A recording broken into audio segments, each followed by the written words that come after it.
The Prince William affair thread, a comprehensive timeline. It's absolutely wild to watch the narrative shift when you've got the receipts to back it up.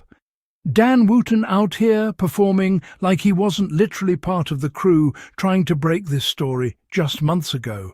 And honestly, the hypocrisy is.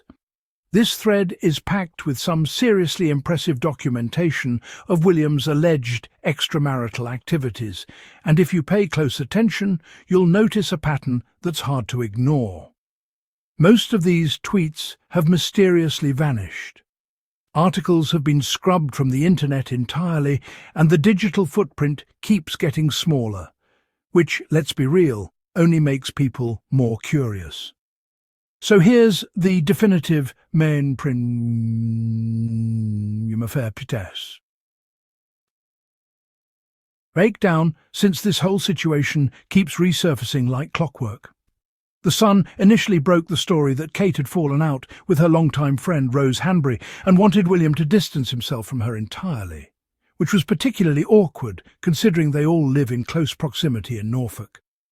Then, almost like clockwork, William deployed his trusted fixer Richard Kay the very next day to launch what can only be described as aggressive damage control. And in the process, he attempted to rehabilitate his public image by glossing over the whole affair situation while simultaneously taking cheap shots at Meghan and Harry, who, it should be noted, were completely uninvolved and just trying to live their lives. A move that immediately raised red flags among observers who could see right through the deflection strategy. The tabloid storm and royal fallout. The Sun wasted no time breaking the story that Kate had suffered a falling out with her longtime friend Rose Hanbury, with reports suggesting she wanted William to distance himself from the Norfolk socialite entirely. The incident, which rippled through their tight-knit Norfolk social circle, painted a picture of tension simmering beneath the surface of royal life. The kind of personal drama that typically stays hidden behind palace walls, but somehow always finds its way into print. What made the coverage particularly noteworthy was what it implied about the dynamics within the royal relationship itself. If Kate was making demands about William's friendships, what did that say about the state of their marriage? The tabloid narrative seemed designed to plant seeds of doubt, suggesting fractures in a union that had long been presented as rock solid, and it raised uncomfortable questions about whether the couple's much publicized partnership was as harmonious as the official line insisted. William's swift damage control strategy. In the immediate aftermath of the Sun's explosive report about Kate's falling out with Rose Hanbury, William's team didn't waste a single moment. They deployed their trusted spokesperson Richard Kay to the front lines of the emerging narrative. Kay swiftly worked to counter the story, launching what appeared to be a coordinated effort to reframe the situation and shift public attention away from the uncomfortable details about the couple's social circle drama in Norfolk. The speed and precision of this response itself spoke volumes, suggesting genuine concern that the narrative could spiral further out of control if left unchecked. Rather than allowing the story to breathe and potentially fade, William's camp came out swinging with Kay as their mouthpiece, attempting to regain control of the conversation before it gathered more momentum. This wasn't a passive strategy of hoping the story would blow over. It was an aggressive, calculated move to contain what they clearly feared could become something much bigger if the right people kept digging and the right outlets kept reporting. The orchestrated narrative, how media management shaped royal coverage. The machinery of strategic media manipulation became strikingly evident in how swiftly the narrative shifted once the initial story broke about Kate's fallout with Rose Hanbury. What followed was a masterclass in coordinated damage control. Coverage suddenly pivoted to glamorizing William and Kate's relationship, flooding outlets with curated images and favorable stories that painted their union in an almost impossibly perfect light. Simultaneously, a relentless barrage of attacks on Meghan and Harry commenced, designed to dominate headlines and redirect public attention away from the uncomfortable questions surrounding William's alleged indiscretions. The timing was too precise, too calculated to be coincidental. Richard Kay's involvement as the designated attack dog made the coordination unmistakable, as positive stories about the Wales couple ran parallel to increasingly hostile coverage of the Sussexes.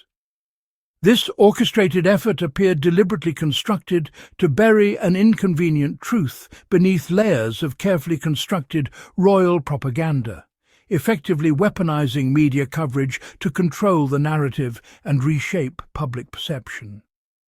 The receipts tell a story that many outlets have since attempted to erase, with deleted tweets and scrubbed articles vanishing from the internet, yet the pattern remains. A textbook example of how institutional power can mobilize media machinery to protect preferred narratives while systematically dismantling those deemed threatening. The digital cleanup. How the narrative disappeared. What's particularly striking about this entire saga is what happened next. The swift and systematic erasure of the digital record. Multiple tweets discussing the allegations were subsequently deleted, scrubbed from public view as if they'd never existed in the first place. News articles that had initially reported on the story vanished from internet archives, carefully removed from the spaces where they'd once been freely accessible. The coordinated nature of this removal suggested something beyond mere happenstance. It pointed toward deliberate attempts to suppress the narrative and control the conversation. Whether orchestrated directly or through subtle pressure applied behind the scenes, the message was clear. This story needed to disappear, and the evidence of its existence needed to go with it. The internet, often touted as permanent and impossible to truly erase, suddenly seemed remarkably malleable when the right people wanted it to be. The irony of Dan Wootton's media flip-flop. It's absolutely wild to watch Dan Wootton suddenly play the concerned commentator when, not so long ago, he was literally among those doing the legwork to break the alleged affair story in the first place. The man who once had his fingers all over this narrative, helping amplify the whispers, the speculation, the supposed receipts, is now seemingly distancing himself from the very story he helped set in motion, which speaks volumes about the inconsistency that runs through mainstream media coverage of this saga. What's particularly striking is how his recent involvement and commentary contradict his earlier reporting. The shift feels less like principled journalism and more like strategic repositioning once the story became too hot to handle. This kind of role reversal, where journalists who were instrumental in breaking and spreading allegations suddenly adopt a holier-than-thou stance, perfectly encapsulates why public trust in media continues to crater. You notice how convenient the narrative becomes when it suits certain agendas. One moment you're breaking the story, the next you're acting shocked or appalled by it, depending on which way the wind is blowing.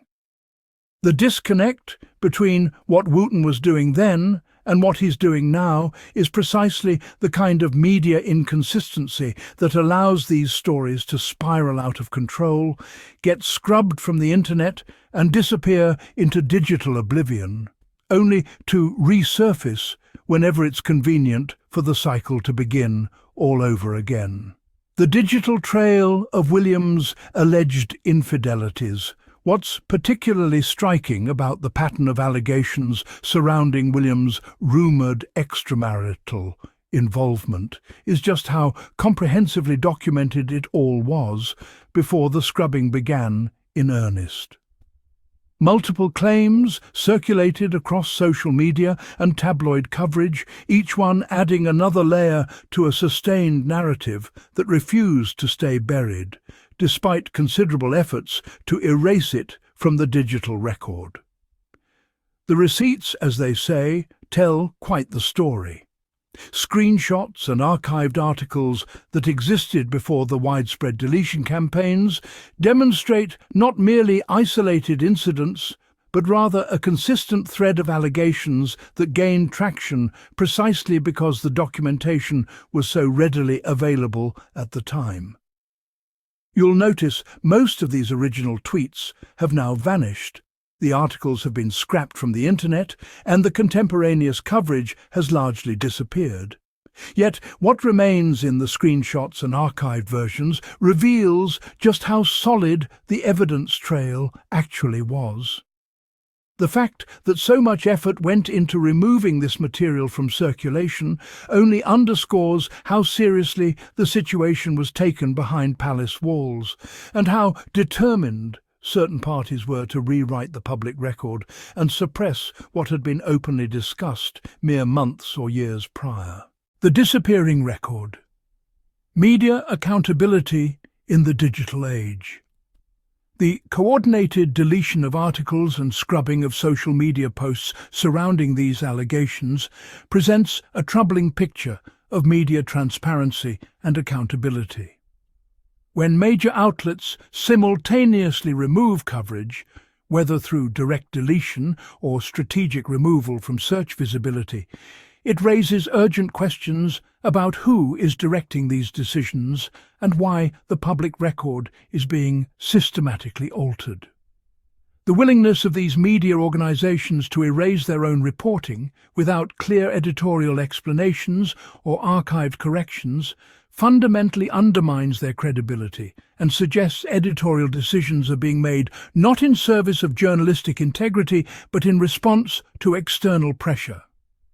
This pattern of coordinated content removal is particularly damaging because it erases the documented timeline of events and the initial reporting that broke these stories, making it impossible for readers to form their own judgments based on complete information.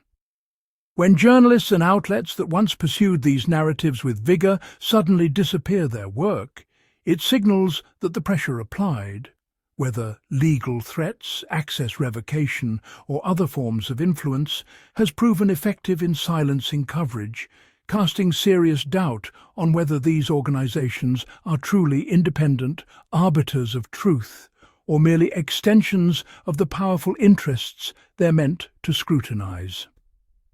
Royal family communications and internal fractures.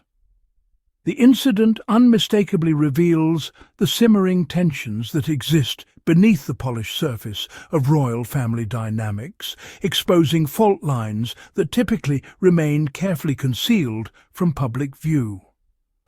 What becomes particularly striking is how the media management apparatus swung into action with such visible urgency.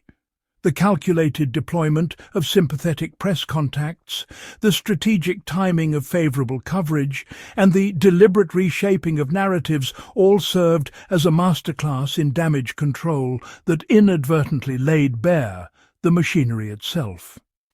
This very visibility of their communications strategy, rather than containing the situation, paradoxically amplified questions about what required such aggressive protective measures in the first place.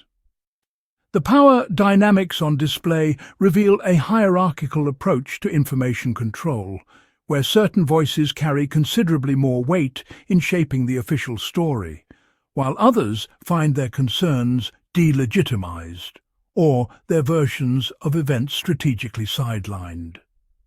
Such maneuvers illuminate not merely how the royals manage their public image, but rather the underlying pecking order that determines whose narrative prevails when competing accounts threaten the carefully maintained facade of unity and propriety.